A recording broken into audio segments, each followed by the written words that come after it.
Hello guys, എല്ലാവർക്കും നമസ്കാരം. ഞാൻ ശ്രീ വിശാഖ് വി എൻ്റർടൈൻമെൻറ്റ് നമ്മുടെ യൂട്യൂബ് ചാനലിലേക്ക് ഏവർക്കും സ്വാഗതം. അപ്പോൾ ഇന്ന് ഞാനുള്ളത് നമ്മുടെ കൊല്ലത്തുള്ള പോപ്പുലർ ഹ്യൂണ്ടയിലാണ് ഇന്ന് ഞാൻ നിൽക്കുന്നത്. ലൊക്കേഷൻ എല്ലാവർക്കും അറിയാം. നമ്മുടെ ആ ഒരു തിരുവനന്തപുരത്ത് നിന്ന് വരുവാണെന്നുണ്ടെങ്കിൽ കൊട്ടിയം കഴിഞ്ഞിട്ടും കൊല്ലത്ത് നിന്ന് തിരുവനന്തപുരത്തേക്ക് പോകുകയാണെന്നുണ്ടെങ്കിൽ കൊട്ടിയം എത്തുന്നതിന് മുന്നേ ആയിട്ടാണ് ഈ ഒരു ഷോറൂം സ്ഥിതി ചെയ്യുന്നത്. അപ്പോൾ ഇവിടെ വന്ന സമയത്ത് ഈ കിടക്കുന്ന വാഹനം കണ്ടോ, ഇത് ഏറ്റവും പുതിയ ക്രെറ്റ ആണ്. ഓൾറെഡി നമ്മൾ ഇതിൻ്റെ ഒരു വീഡിയോ നമ്മൾ ഓൾറെഡി ചെയ്തതാണ്. ഈ കിടക്കുന്ന വേരിയന്റിലേക്ക് വരുന്ന സമയത്ത് ഇതൊരു സെക്കൻഡ് വേരിയന്റ് ആണ്. അപ്പോൾ നമ്മൾ കൂടുതൽ മിഡ് വേരിയൻസ് ചെയ്യാറുണ്ട്. ബേസ് മോഡൽ വരട്ടെ, അതിൻ്റെ വീഡിയോ ഉറപ്പായിട്ട് നമുക്ക് ചെയ്തിടാം. 2 ബാറ്ററി പാക്ക് ഓപ്ഷനിലാണ് ഈ വാഹനം നിങ്ങൾക്ക് കിട്ടുക. 42 കിലോ വാട്ടും വരുന്നുണ്ട്, അതേപോലെ തന്നെ 51.4 കിലോ വാട്ടും വരുന്നുണ്ട്. ഒരു ആദ്യത്തെ 4 വേരിയൻസിൽ 42 കിലോ വാട്ട് വരുന്ന വാഹനമാണ് നമുക്ക് കിട്ടുക. അതായത് എക്സിക്യൂട്ടീവ് എന്ന വേരിയന്റ് ആണ് ഏറ്റവും ബേസ്. അതിനുശേഷം സ്മാർട്ട് വരുന്നുണ്ട്, സ്മാർട്ട് ഓപ്ഷൻ വരുന്നുണ്ട്, പിന്നെ പ്രീമിയം. ഈ ഒരു 4 വേരിയൻസിലും 42 കിലോ വാട്ട് വരുന്ന ബാറ്ററി പാക്കുള്ള വാഹനമാണ് നമുക്ക് കിട്ടുക. അതിനൊരു റേഞ്ച് വരുന്നത് ഏകദേശം ഒരു 390 കിലോമീറ്റർ ആണ് ആ ഒരു 4 വേരിയൻസിന് റേഞ്ച് കമ്പനി പറയുന്നത്. ഇപ്പോൾ തൊട്ടടുത്ത 2 വേരിയൻസിലേക്ക് വരുന്ന സമയത്ത് 51.4 കിലോ വാട്ട് ബാറ്ററി പാക്ക് വരുന്ന വാഹനം നമുക്ക് അവൈലബിൾ ആണ്. സ്മാർട്ട് ഓപ്ഷനും വരുന്നുണ്ട്, അതേപോലെ എക്സലൻസ് എന്നൊരു വേരിയന്റ് കൂടി നമുക്ക് അതിനുള്ളിൽ വരുന്നുണ്ട്. അപ്പോൾ ഈ കിടക്കുന്നത് സ്മാർട്ട് എന്ന വേരിയന്റ്, അതായത് സെക്കൻഡ് വേരിയന്റ് ആണ് നമ്മുടെ കൂടെ ഉള്ളത്. ഇതിന് ശേഷം സ്മാർട്ട് ഓപ്ഷൻ വരുന്നുണ്ട്. ഈ ഒരു സ്മാർട്ടും സ്മാർട്ട് ഓപ്ഷനും തമ്മിൽ ചെറിയ വ്യത്യാസങ്ങളെ വരുന്നുള്ളൂ. ഇതിനുള്ളിൽ പനോറമിക് സൺറൂഫ് ഒന്നും കിട്ടില്ല. സ്മാർട്ട് ഓപ്ഷനിലേക്ക് പോയാൽ പനോറമിക് സൺറൂഫ്, പിന്നെ ഡുവൽ ടോൺ അവൈലബിൾ ആണ്, പിന്നെ ലൈറ്റ്സിന്റെ ചെറിയ ഇന്റീരിയറുള്ള ലൈറ്റ്സിന്റെ ചെറിയ വ്യത്യാസങ്ങൾ. ഇത് മാത്രമേ ഉള്ളൂ സ്മാർട്ടും സ്മാർട്ട് ഓപ്ഷനോട്ടുള്ള വ്യത്യാസം. അപ്പോൾ പനോറമിക് സൺറൂഫ് ഒക്കെ വേണമെന്നുള്ള കസ്റ്റമർ ആണെന്നുണ്ടെങ്കിൽ സ്മാർട്ട് ഓപ്ഷനിലേക്ക് പോവുക. അത് വേണ്ട എന്നുണ്ടെങ്കിൽ ഇതിലേക്ക് തന്നെ നിൽക്കുക. പ്രൈസ് വരുന്ന സമയത്ത് ഇതിന്റെ ഏറ്റവും ബേസ് മോഡൽ, അതായത് എക്സിക്യൂട്ടീവ് എന്ന വേരിയന്റ് ആണ് വേണ്ടെങ്കിൽ 1987 ഓൺ റോഡ് പ്രൈസ് വരും. അതായത് 20 ലക്ഷം രൂപയ്ക്കുള്ളിലാണ് ഓൺ റോഡ് വരുന്നത്. ഈ കിടക്കുന്ന, അതായത് സ്മാർട്ട് എന്ന ഈ വേരിയന്റ് ആണ് നിങ്ങൾക്ക് വേണ്ടതെന്നുണ്ടെങ്കിൽ 2097 ആണ് ഓൺ റോഡ് വരുന്നത്. സ്മാർട്ട് ഓപ്ഷൻ ആണെങ്കിലോ 21,51,000 രൂപയും ഓൺ റോഡ് പ്രൈസ് വരും. അപ്പോൾ ഇതിന്റെ കൂടെ ഒരു നോർമൽ ചാർജർ നിങ്ങൾക്ക് കിട്ടുന്നതായിരിക്കും. അതിലേക്ക് വരുന്ന സമയത്ത് ഏകദേശം ഒരു 12 മുതൽ 16 മണിക്കൂർ റേഞ്ച് വരെ വീട്ടിൽ നമ്മൾ കുത്തിയിടുകയാണെന്നുണ്ടെങ്കിൽ ചാർജിങ് ടൈം നമുക്ക് എടുക്കും, സ്ലോ ചാർജിങ്.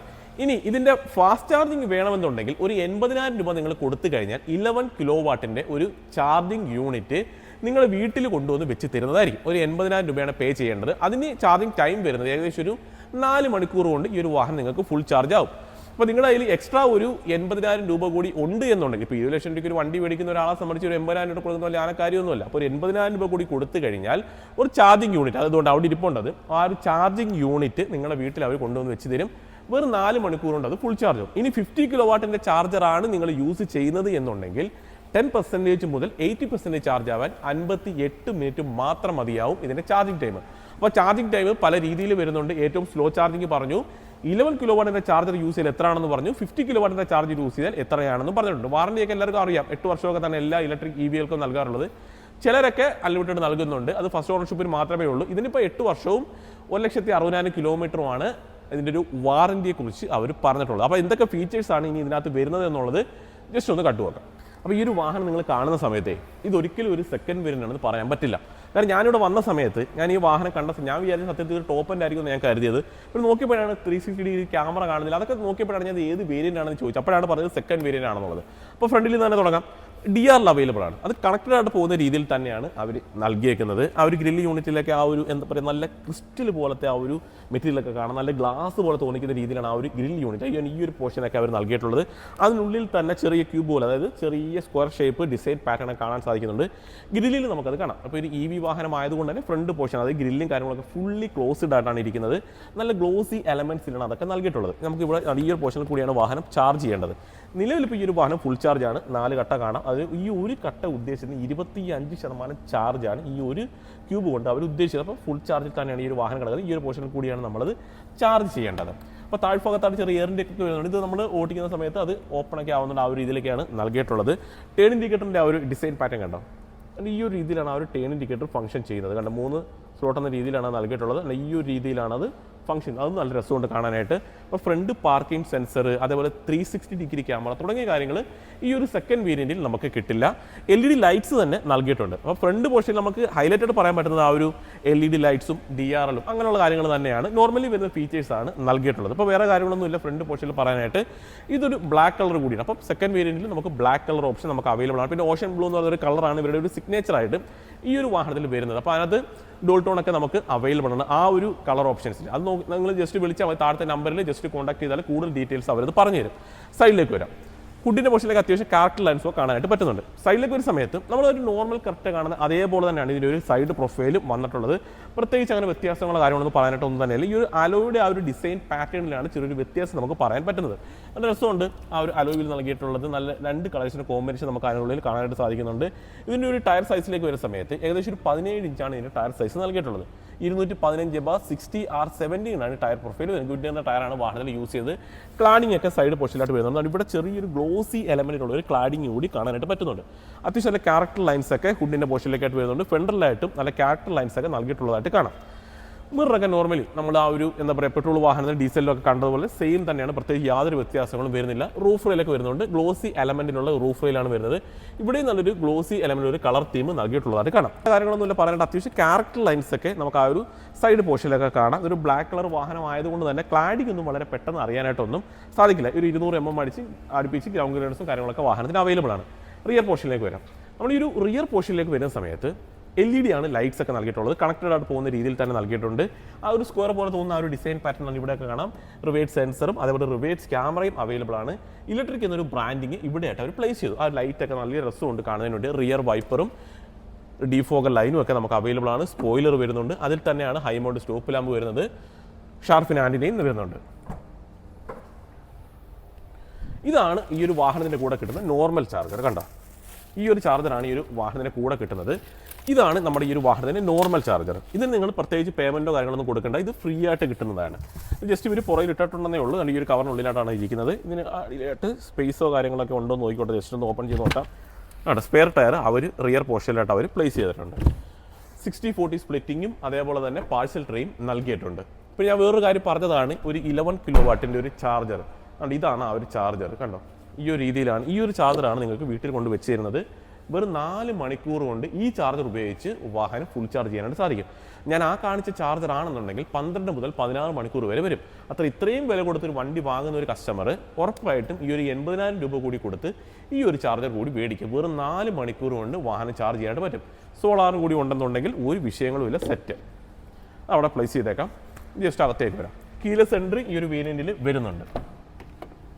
പിന്നെ എടുത്ത് പറയേണ്ടത് ഈ ഒരു സെക്കൻഡ് വേരിയന്റിൽ തന്നെ ഈ ഒരു ഡ്രൈവർ സീറ്റ് ഇലക്ട്രിക്കലി കൺട്രോൾ ചെയ്യാം. കണ്ടോ, ഇലക്ട്രിക്കലി കൺട്രോൾ ചെയ്യാനുള്ള ഓപ്ഷൻ ഉണ്ട്. മെമ്മറി ഫംഗ്ഷനോ കാര്യങ്ങളൊന്നും വരുന്നില്ല. ടിൽ ആൻഡ് ടെലസ്കോപ്പിക്കാണ് ഈ വാഹനത്തിന്റെ സ്റ്റിയറിംഗ് വീല് വരുന്നത്. കണ്ടോ, ക്രൂസ് കൺട്രോൾ അവൈലബിൾ ആണ്. ലെതർ റാപ്പിഡുമാണ് ഈ ഒരു സ്റ്റിയറിംഗ് വീല് വരുന്നത്. നല്ല രസമുണ്ട് കാണുന്നതിന്, വളരെ സ്ലിമ്മുമാണ്. പിന്നെ ഇതിനെക്കുറിച്ചൊന്നും പറയേണ്ട ആ ഒരു മാഗ്നറ്റിക്കിൻ്റെ കാര്യം ഒന്നും പറയേണ്ട കാര്യമില്ല. അതൊക്കെ എല്ലാവർക്കും അറിയാം. പാർക്ക് ബ്രേക്ക് ഇലക്ട്രിക്കലിയൊക്കെ കൺട്രോൾ ചെയ്യാം. ഇവിടെയായിട്ടാണ് ആ ഒരു ഡ്രൈവ് റിവേഴ്സ് ഒക്കെ ഇടേണ്ട ഓപ്ഷൻ ആണ് ഇവിടെ ആയിട്ടാണ് നൽകിയിട്ടുള്ളത്. പുഷ് ബട്ടൺ സ്റ്റാർട്ട് അവൈലബിൾ ആണ്. ട്രാക്ഷൻ കൺട്രോളും ഹിഡ്സിൻ കൺട്രോളും ഒക്കെ നമുക്ക് നൽകിയിട്ടുണ്ട്. ഹെഡ്ലാമ്പിൻ്റെ കൺട്രോൾ, അതായത് ആ ഒരു ഹൈറ്റൊക്കെ അഡ്ജസ്റ്റ് ചെയ്യാനുള്ള ഓപ്ഷൻ ഇവിടെയായിട്ട് വരുന്നുണ്ട്.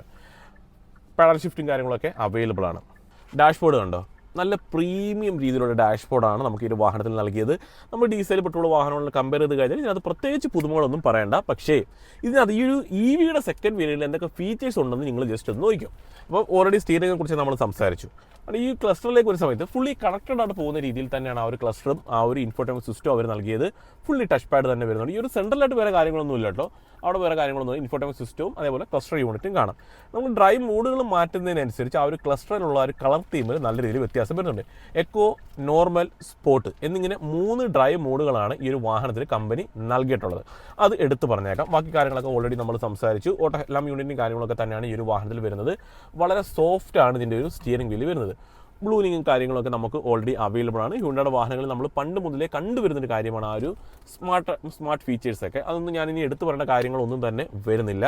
ഡ്യുവൽ സോൺ AC ഈ ഒരു സെക്കൻഡ് വേരിയന്റിൽ തന്നെ വരുന്നുണ്ട്. കണ്ടോ, ഡ്യുവൽ സോൺ AC ആണ് ഈ ഒരു വാഹനത്തിൽ നൽകിയിട്ടുള്ളത്. അത് എടുത്തു പറയേണ്ട ഒരു കാര്യം തന്നെയാണ്. ഫുള്ളി ടച്ച് പാഡ് തന്നെയാണ്. ബട്ടൺസ് ഒക്കെ വളരെ കുറവാണ് ഈ ഒരു വാഹനത്തിൽ വരുന്നത്. അതേപോലെ വയർലെസ് ചാർജിങ് ഈ ഒരു വാഹനത്തിൽ നൽകിയിട്ടുണ്ട്. അത് ഫംഗ്ഷനിങ് തന്നെയാണ്. നമ്മൾ ഡോർ ഓപ്പൺ ചെയ്യുന്ന സമയത്ത് അത് വർക്ക് ചെയ്യുന്നില്ല. ഡോർ ക്ലോസ് ആയിട്ടേക്ക് മാത്രമേ അത് വർക്ക് ചെയ്യുന്നു. ഞാൻ ജസ്റ്റ് ഒന്ന് ചെക്ക് ചെയ്തതാണ്. നിങ്ങൾ എന്നാലും ജസ്റ്റ് നോക്കിയേക്കണം. അത് C type charging socket 12 വാട്ട്സിന് USB സ്ലോട്ടും ഒക്കെ വരുന്നുണ്ട്. ഡ്രൈവ് മോഡിൻ്റെ ബട്ടൺസ് ആണ് ഇവിടെയായിട്ടാണ് കമ്പനി പ്ലേസ് ചെയ്തത്. അവിടെ തന്നെ അത്യാവശ്യം സ്റ്റോറേജ് സ്പേസും നൽകിയിട്ടുണ്ട്. സീറ്റ് വെന്റിലേഷൻ ഒന്നും വരുന്നില്ല, ടോപ്പ് എൻഡിൽ അത് വരുന്നുണ്ട്. അതിൻ്റെ ഒരു കൺട്രോൾ ഇവിടെ ആയിട്ടാണ് ടോപ്പ് എൻഡിൽ വരുന്നത്. ആംബിയൻ ലൈറ്റിംഗ് ഒക്കെ കാണാം, നല്ല യൂണിവേഴ്സ് പോർഷൻ ആംബിയൻ ലൈറ്റിംഗ് ഒക്കെ നൽകിയിട്ടുള്ളത് കാണാം. നല്ല സോഫ്റ്റ് ആയിട്ടുള്ള മെറ്റീരിയലാണ് നൽകിയിട്ടുള്ളത്. അതിനുള്ളിൽ തന്നെ സ്റ്റോറേജ് സ്പേസും അത് കൂൾഡ് ആയിട്ടുള്ള ഗ്ലോ ബോക്സ് ആണ് ഇതിനുള്ളിൽ വരുന്നത്. പക്ഷേ ഈ ഒരു glow box cooled glow box അല്ല, നോർമലി ഉള്ളൊരു ഗ്ലോ ബോക്സ് യൂണിറ്റ് ആണ് നൽകിയിട്ടുള്ളത്. പിന്നെ സ്മാർട്ട് ഫീച്ചറൊക്കെ ഉണ്ടെന്നുള്ളത് പറഞ്ഞു. ഡുവൽ സോൺ AC ആണ് വരുന്നത്, വയർലെസ് ചാർജിങ്, ഡ്രൈവ് മോഡുകൾ, നല്ല സ്റ്റോറേജ് സ്പേസുകൾ, ബ്ലൂ ലിങ്ക് കണക്ടിവിറ്റി, ടോപ്പിലായിട്ട് സൺഗ്ലാസ് ഹോൾഡർ വരുന്നുണ്ട്, 2 LED ലൈറ്റ് നൽകിയിട്ടുണ്ട്. ഇവിടെയായിട്ട് ഒരു മിറർ അവൈലബിൾ ആണ്. ഇവിടെയായിട്ട് ടിക്കറ്റ് ഹോൾഡറുമാണ് അവർ നൽകിയത്. പിന്നെ ഒരു കാര്യം, ചെറിയൊരു കാര്യമാണ്, ഈ ഒരു സീറ്റ് ബെൽറ്റിൻ്റെ ഹൈറ്റ് നമുക്ക് അഡ്ജസ്റ്റ് ചെയ്യാനായിട്ട് സാധിക്കും. വേറെ കാര്യങ്ങളൊന്നുമില്ല, നല്ല സ്റ്റോറേജ് സ്പേസ് ഉണ്ട് കേട്ടോ. കാരണം ഈ ഒരു വയർലെസ് ചാർജിങ്ങിൻ്റെയും അതേപോലെ ഈ ഒരു യൂണിറ്റിൻ്റെയും താഴെയായിട്ട് നല്ല രീതിയിലുള്ള സ്റ്റോറേജ് സ്പേസ് അവർ നൽകിയിട്ടുണ്ട്. ഇവിടെയായിട്ട് നല്ല രീതിയിലുള്ള സ്റ്റോറേജ് സ്പേസ് നൽകിയിട്ടുണ്ട്. അതിനകത്ത് യാതൊരുവിധ പിശുക്കുകളും അവർ കാണിച്ചിട്ടില്ല, ജസ്റ്റ് ഞാൻ കാണിച്ചു എന്ന് മാത്രമേ ഉള്ളൂ. അപ്പോൾ ഓവറോൾ നോക്കുന്ന സമയത്ത് ഇതൊരു സെക്കൻഡ് വേരിയൻ്റ് ആണെങ്കിൽ പോലും നല്ല രീതിയിലുള്ള ഫീച്ചേഴ്സ് അവർ നൽകിയിട്ടുണ്ട്. ഞാൻ പറഞ്ഞതാണ്, നിങ്ങൾക്ക് സ്മാർട്ട് ഓപ്ഷൻ, അതായത് പനോറമിക് സൺറൂഫ് ഒക്കെ വേണമെങ്കിൽ സ്മാർട്ട് ഓപ്ഷനിലേക്ക് പോവുക. അത് ഞാൻ എടുത്ത് പറഞ്ഞേക്കാം. അതെ, ഡോർ പാഡ് നോക്കിക്കോ. ഡോർ പാഡിലേക്ക് ഒരു സമയത്ത് ഇവിടെ നല്ല ഡാർക്ക് ബ്ലൂ കളർ തീമും ഇവിടെ ലൈറ്റ് ആയിട്ടുള്ള കളർ തീമും ഇവിടെ ഡാർക്കും, അതായത് ഒരു 3 കളേഴ്സിൻ്റെ കോമ്പിനേഷനാണ് നമുക്ക് ആ ഒരു ഡോർ പാഡിൽ കാണുന്നത്. ഫുള്ളി ഹാർഡ് പ്ലാസ്റ്റിക് തന്നെയാണ്, സോഫ്റ്റ് ആയിട്ടുള്ള മെറ്റീരിയൽസ് ഒന്നും വരുന്നില്ല. നല്ല സ്റ്റോറേജ് സ്പേസ് വരുന്നുണ്ട്, അതുപോലെ അംബ്രല്ല ഹോൾഡർ ഒന്നും വരുന്നില്ല, അത്യാവശ്യം സ്റ്റോറേജ് സ്പേസ്. സൺ ബ്ലൈൻഡ് ഈ ഒരു സെക്കൻഡ് വേരിയൻറ്റിൽ അവർ നൽകിയിട്ടുണ്ട്. സ്പേസിനെ കുറിച്ച് എടുത്തു പറയേണ്ട ഒരു കാര്യം തന്നെയാണ്, നല്ല സ്പേസ് നമുക്ക് അവൈലബിൾ ആണ്. നല്ല റിക്ലൈനിങ്ങിലാണ് ആ ഒരു സീറ്റ് നൽകിയിട്ടുള്ളത്, നല്ല കംഫർട്ടായിട്ട് ഇരിക്കാൻ സാധിക്കുന്നുണ്ട്. തൈ സപ്പോർട്ട് ഓക്കെയാണ്, സ്പേസ് ഓക്കെയാണ്, ഹെഡ് റൂം ഓക്കെയാണ്. സ്റ്റോറേജ് സ്പേസ് 2 സീറ്റിൻ്റെ പുറകിലും വരുന്നുണ്ട്. റിയർ AC വെൻറ്റും ടൈപ്പ് ചാർജിങ് സോക്കറ്റും ഇവിടെ സ്റ്റോറേജ് സ്പേസ് വരുന്നുണ്ട്. ആംറസ്റ്റും ഈ ഒരു വേരിയൻറ്റിൽ അവൈലബിൾ ആണ്. ജസ്റ്റ് ഒന്ന് എടുക്കാൻ പറ്റും നോക്കിക്കോട്ടെ. കവറൊക്കെ ഇട്ടേക്കോടെ, എന്നിരുന്നാലും നമുക്കൊന്ന് ട്രൈ ചെയ്യാം. ഓക്കെ, 2 കപ്പ് ഹോൾഡറും ആംറസ്റ്റിനുള്ളിൽ അവർ നൽകിയിട്ടുണ്ട്. 2 ഹെഡ് റെസ്റ്റും അഡ്ജസ്റ്റബിൾ തന്നെയാണ് നൽകിയിട്ടുള്ളത്. അപ്പോൾ റിയർ സീറ്റിൽ ഇരിക്കുന്ന കസ്റ്റമേഴ്സിന്, അത് പാസഞ്ചേഴ്സിന് വളരെ കംഫർട്ടായിട്ട് ഇരിക്കാനായിട്ട് സാധിക്കും. ഈ വാഹനമായതുകൊണ്ട് വലിയ നോയിസോ സസ്പെൻഷൻ്റെ പ്രശ്നങ്ങളോ അങ്ങനത്തെ കാര്യങ്ങളൊന്നും തന്നെ ഇല്ല. വളരെ സോഫ്റ്റാണ് ഈ ഒരു വാഹനത്തിൽ സസ്പെൻഷൻ വരുന്നതും. അവിടെ പലരും പറഞ്ഞ് നമ്മൾ നോട്ടിച്ച സമയത്ത് നമ്മളത് എക്സ്പീരിയൻസ് ചെയ്തതാണ്. സൺബ്ലൈൻഡും ഒക്കെ വരുന്നുണ്ട്. അപ്പോൾ റിയർ സീറ്റിൽ ഇരുന്ന പാസഞ്ചേഴ്സിന് വളരെ കംഫർട്ടായിട്ട് വിശാലമായിട്ട് ഒന്ന് കാലുമേ കാല് വെച്ചൊക്കെ ഇരിക്കണമെന്നുണ്ടെങ്കിലും വളരെ കംഫർട്ടായിട്ട് ഇരിക്കാനായിട്ട് സാധിക്കും. കണ്ടോ, കുഴപ്പമൊന്നുമില്ല, അത്യാവശ്യം നല്ല സ്പേഷ്യസ് ആണ് വാഹനം. വേറെ കാര്യങ്ങളൊന്നുമില്ല പറയാനായിട്ട്. സെൻട്രൽ ടണലിലും ഒരുപാട് ഹൈറ്റും കാര്യങ്ങളൊന്നും വരുന്നില്ല. ഇനി ഫ്രണ്ടിൽ ഒരു എൻജിൻ ബേ നല്ല നമ്മൾ പറയുന്നത്, ആ ഒരു ഫ്രണ്ടിലത്തെ ഹുഡ് ഒന്ന് ഓപ്പൺ ചെയ്യുക, അതിനുള്ളിൽ സ്റ്റോറേജ് സ്പേസ് ഒക്കെ ഉണ്ടോ എന്നുള്ളത് ഒന്ന് നോക്കണം. അപ്പം ബാറ്ററി പാക്കിൻ്റെ പൊസിഷനൊക്കെ എവിടെയാണെന്നുള്ളത് നിങ്ങൾക്കറിയാം, ആ ഒരു അടിയിലായിട്ടാണ് അതൊക്കെ നൽകിയിട്ടുള്ളത്. ജസ്റ്റ് നമുക്ക് ഒരു ബേ ഒന്ന് ഓപ്പൺ ചെയ്ത് കാണിക്കാം. ഏകദേശം 135 PS അടുപ്പിച്ചാണ് കേട്ടോ ഇതിൻ്റെ ഒരു പവർ ഫിഗർ വരുന്നത്. സ്റ്റോറേജ് സ്പേസ് വരുന്നുണ്ട്. ഈ ഒരു സെക്കൻഡ് വേരിയൻറ്റിലും അവർ സ്റ്റോറേജ് സ്പേസ് നൽകിയിട്ടുണ്ട്. കണ്ടോ, അത്യാവശ്യം നല്ലൊരു സ്റ്റോറേജ് സ്പേസ് നൽകിയിട്ടുണ്ട്. അത്യാവശ്യം ബാഗുകൾ അല്ലെങ്കിൽ വേറെ എന്തെങ്കിലും കാര്യങ്ങളൊക്കെ ഉണ്ടെന്നുണ്ടെങ്കിൽ നിങ്ങൾക്ക് വെക്കാനായിട്ട് സാധിക്കും. മാക്സിമം ലോഡ് 10 കിലോ, അതായത് 10 കിലോ വരെ ലോഡ് ഇതിനുള്ളിൽ നിങ്ങൾക്ക് ക്യാരി ചെയ്യാനായിട്ട് സാധിക്കും. അത് കൊള്ളാം. ഒരു കവറിങ് പോലെയും ഇരിക്കുന്നുണ്ട്, അതേപോലെ സ്റ്റോറേജ് സ്പേസ് ആയിട്ട് നമുക്കത് യൂസ് ചെയ്യാനായിട്ട് സാധിക്കും. അത്യാവശ്യം സ്പേഷ്യസ് തന്നെയാണ്. ഇൻസുലേഷനൊക്കെ നൽകിയിട്ടുണ്ട്. വേറെ കാര്യങ്ങളൊന്നും ഇല്ല അവിടെ പറയാനായിട്ട്. അപ്പോൾ കണ്ടല്ലോ, ഇത്രയുമാണ് നമ്മുടെ ഈ ഒരു ക്രെറ്റ EVയുടെ സെക്കൻഡ് വേരിയൻറ്റിൻ്റെ വിശേഷങ്ങൾ. അപ്പോൾ വാല്യൂ ഫോർ മണി തന്നെയാണ്. നമ്മളെല്ലാവരും നിങ്ങൾ ടോപ്പ് എൻ്റെ വീഡിയോ മാത്രമായിരിക്കും കണ്ടത്. ഈ ഒരു സെക്കൻഡ് വേരിയൻറ്റിൻ്റെ വീഡിയോ അങ്ങനെ എല്ലാവരും കണ്ടു കാണത്തില്ല. അതുകൊണ്ടാണ് ഈ ഒരു വീഡിയോ എടുത്ത് നിങ്ങളിലേക്ക് എത്തിക്കാം എന്ന് ഞാൻ കരുതിയത്. അപ്പോൾ പ്രൈസിനെ കുറിച്ച് നമ്മൾ സംസാരിച്ചു, നമ്പർ നൽകിയിട്ടുണ്ട്. പിന്നെ ചാർജർ 11 kW ചാർജർ വേണമെന്നുണ്ടെങ്കിൽ ബൈ ചെയ്യുക. അപ്പം 4 മണിക്കൂർ ഉണ്ടെങ്കിൽ വാഹനം ഫുൾ ചാർജ് ചെയ്യാം. നോർമലി ഉള്ള ചാർജർ, അത് വണ്ടിയുടെ പുറകിൽ കിടക്കുന്ന ആ ഒരു ചാർജർ ആണെങ്കിൽ 12 മുതൽ 16 മണിക്കൂർ വരെ വരുന്നുണ്ട്. അപ്പം ചാർജറിൻ്റെ കപ്പാസിറ്റിക്ക് മാറുന്നതിനനുസരിച്ച് ടൈം നിങ്ങൾക്ക് സേവ് ചെയ്യാനായിട്ട് പറ്റും. അപ്പോൾ അത്യാവശ്യം ഓട്ടം ഉള്ളവരൊക്കെ ആണെന്നുണ്ടെങ്കിൽ വലിയ ബഡ്ജറ്റ്, ഒരു 20 ലക്ഷമാണ് ബഡ്ജറ്റ് ഉദ്ദേശിക്കുന്നതെങ്കിൽ ഈ ഒരു EV പരിഗണിക്കാം. 390 കിലോമീറ്റർ അടുപ്പിച്ച് റേഞ്ച് പറയുന്നുണ്ട്. ഒരു 350 350 ഇടയ്ക്ക് എന്തായാലും റേഞ്ച് കിട്ടാനായിട്ട് സാധ്യതയുണ്ട്. അപ്പോൾ വേറൊന്നുമില്ല ഈ ഒരു വീഡിയോയിൽ പറയാൻ. അപ്പോൾ ഇതേപോലെ ഉപകാരപ്പെടുന്ന ഒരു വീഡിയോ ആയിട്ട് നമുക്ക് അടുത്തൊരു ദിവസം വരാം. അതുവരെ നമ്മുടെ എല്ലാ കൂട്ടുകാർക്കും ബൈ.